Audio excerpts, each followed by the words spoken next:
আসসালামু আলাইকুম রহমতুল্লাহ। সাংবাদিক বন্ধুগণ, আপনারা সবাই ভালো আছেন? ঠিক আছে। আপনারা দেখেছেন আমরা এসেছিলাম 2009 সালের 25 এবং 26 ফেব্রুয়ারি ঢাকার পিলখানা তৎকালীন বিডিআর নামের যে প্রতিষ্ঠান, তার সদর দপ্তর, সেখানে নৃশংসভাবে আমাদের প্রিয় দেশের 57 জন চৌকস, দেশপ্রেমিক, কমিটেড সেনা অফিসারকে হত্যা করা হয়েছিল। যাদেরকে হত্যা করা হয়েছে, মহান মাহবুদের দরবারে দোয়া করি আল্লাহ তাদেরকে ক্ষমা করুন এবং তাদেরকে শহীদ হিসাবে কবুল করুন। এই দিনটি ছিল জাতির বিরুদ্ধে একটা গভীর ষড়যন্ত্রের দিন, এবং যাদেরকে এখানে হত্যা করা হয়েছে আগে থেকে পরিকল্পিতভাবেই তাদেরকে এখানে পোস্টিং দেওয়া হয়েছিল। কাউকে মাত্র 1 মাস আগে, কাউকে 3 মাস আগে, এইভাবে পরিকল্পনা করে বিভিন্ন লোকদেরকে এখানে নিয়ে আসা হয়েছে। কারাই হত্যাকাণ্ড ঘটালো, জাতির সামনে এখনো পুরা খুলাসা হলো না বিষয়টা। তখন 2টা তদন্ত কমিশন গঠন হয়েছিল, একটা সেনাবাহিনীর পক্ষ থেকে আর একটা তখনকার ফ্যাসিস্ট সরকারের পক্ষ থেকে। 2টা তদন্তের কোনো রিপোর্টই জনগণ জানতে পারল না এবং সেটা আলোর মুখ দেখল না। কেন দেখল না? যদি ওই তদন্তের রিপোর্ট সামনে আসতো জাতির সামনে, তাহলে হয়তো অনেক সত্য পরিষ্কার হয়ে যেত। নিশ্চয়ই তখন যারা ক্ষমতাসীন ছিলেন, এর সাথে তাদের গভীর সম্পর্ক ছিল এই হত্যাকাণ্ডের সাথে, যার কারণে তারা চাননি যে এই রিপোর্টগুলো প্রকাশ পাক। এমনকি তখন 2টা নোংরা ঘটনা ঘটেছে, আপনারা দেখেছেন। একটা হলো বিরোধী দলকে টার্গেট করে তখনকার বিরোধী দলীয় নেত্রীর ব্যাপারে অনেক আজে বাজে কথা বলা হয়েছিল। বাংলাদেশ জামাতে ইসলামের তৎকালীন অ্যাসিস্ট্যান্ট সেক্রেটারি জেনারেল এবং নির্বাহী পরিষদ সদস্য, সুপ্রিম কোর্টের অত্যন্ত মর্যাদাবান একজন আইনজীবী, সিনিয়র আইনজীবী ব্যারিস্টার আব্দুর রাজ্জাককে হয়রানি করা হয়েছে। 2বার তাকে জিজ্ঞাসাবাদের মুখোমুখি করা হয়েছে। নাসির উদ্দিন পিন্টুকে নৌকা দিয়ে নাকি লোক পার করে দিয়েছে, এই জন্য তাকে এই অভিযোগে অভিযুক্ত করে জেলে নেওয়া হয় এবং সেখানে পরিকল্পিতভাবে তাকে হত্যা করা হয়। তৎকালীন বাণিজ্যমন্ত্রী ফারুক খান ঘটনা ঘটার সাথে সাথেই মিডিয়ায় তিনি বক্তব্য দেওয়া শুরু করলেন যে এই ঘটনা জামাত শিবির ঘটিয়েছে। এত বড় একটা ঘটনা, তার মামুলি কোনো তদন্ত হলো না, তিনি একটা দলকে দায়ী করে বক্তব্য দেওয়া শুরু করলেন। এই সবগুলোই ছিল গভীর ষড়যন্ত্রের অংশ।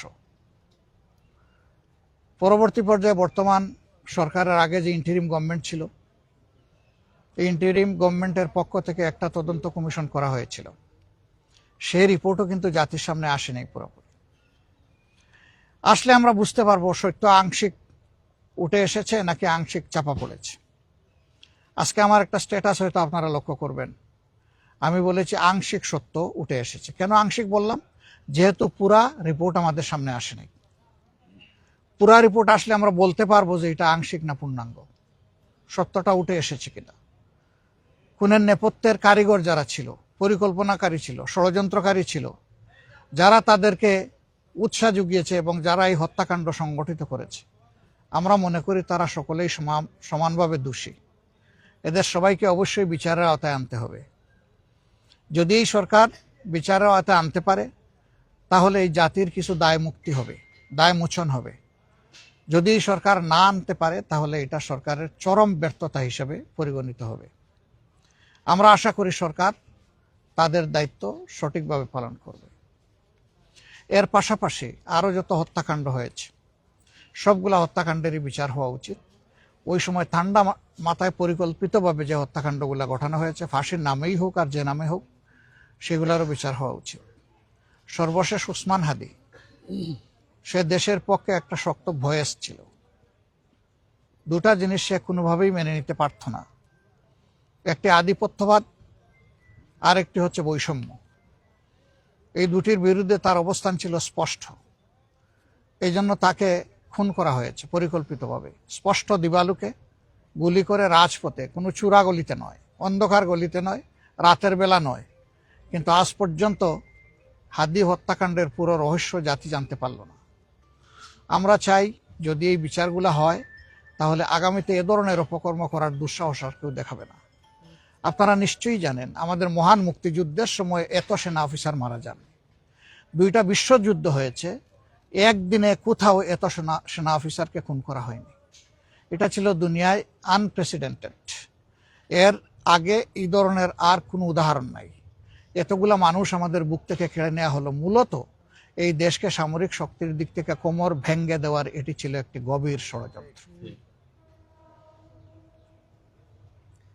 আমরা জাতি হিসাবে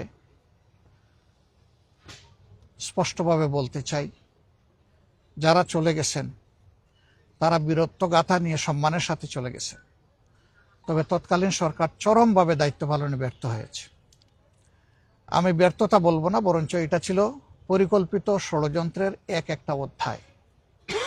কর্নেল গুলজার যখন হেডকোয়ার্টারকে বারবার ফোন করে বলছিলেন, স্যার এখনো তারা বিক্ষিপ্ত, কিছু একটা করেন, আমাদেরকে উদ্ধার করেন, আমাদের জীবন বাঁচান, কেউ তাদের জীবন বাঁচাতে এগিয়ে যায়নি। কেন গেলেন না? তৎকালীন সেনাপ্রধানের দায় তিনি কিভাবে অস্বীকার করবেন? প্রধানমন্ত্রী তার দায় কিভাবে অস্বীকার করবেন? স্বরাষ্ট্রমন্ত্রী তার দায় কিভাবে অস্বীকার করবেন? এরা সবাই দোষী। এরা কেউ নিজেকে নির্দোষ প্রমাণ করতে পারবেন না, দাবিও করতে পারবেন না। আমরা চাই লাতাপাতা নয়, যারা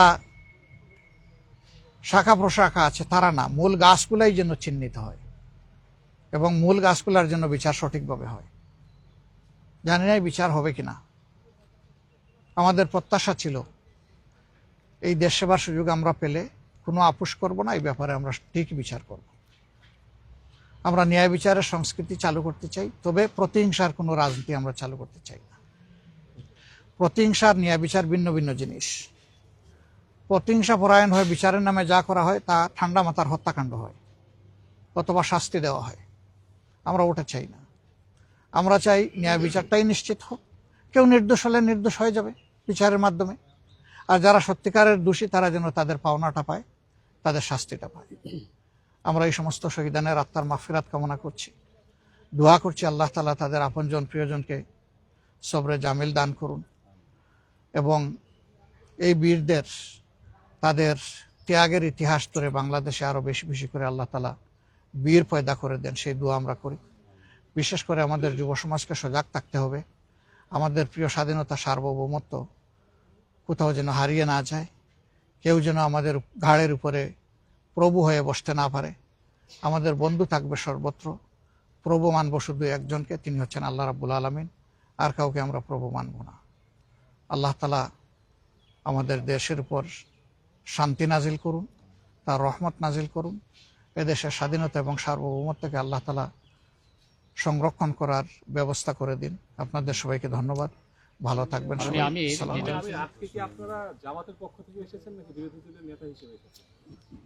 আমি তো আলাদা না, এখন অবিভাজ্য সত্তা, 2 in 1।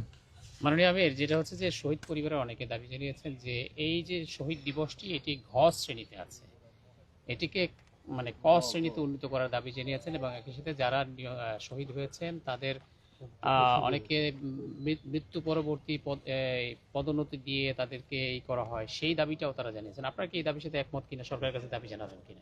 তারা যা বলেছেন যথার্থ বলেছেন। এই দাবি তাদেরকে করতে হলো কেন? এটাই তো দুঃখের বিষয়। এটা তো সরকারের নৈতিক দায়িত্ব, সরকার নিজে থেকে এটা করবে। আমাদের দাবি হচ্ছে যে শহীদ সেনা দিবস ঘোষণা করতে হবে, এই দিবসটাকে আনুষ্ঠানিকভাবে রাষ্ট্রীয়ভাবে এবং প্রথম শ্রেণীর মর্যাদা দিয়েই করতে হবে। আর এই দুঃখী পরিবারগুলা এই জাতির জন্য সম্পদ হিসাবে সম্মানটা পায়, আমরা সেটা সর্বক্ষেত্রে আশা করব, দাবি করব। Thank you. সম্মানিত বিরোধী দলীয় নেতা, আপনাকে একটা প্রশ্ন করতে চাই। গত 21শে ফেব্রুয়ারি যখন আপনি ফুলের স্তবক দিয়েছিলেন, সারা দেশে একটা বিশাল আলোচনা সমালোচনা হয়েছিল এবং আজকে আপনি কোনো ফুলের স্তবক দেন নাই, শুধু দোয়া করছেন। ভবিষ্যতে যদি আপনি শহীদ মিনারে যে এইভাবে দোয়া করেন, তাতে কি জাতীয় দায়িত্ব পালন হবে কিনা?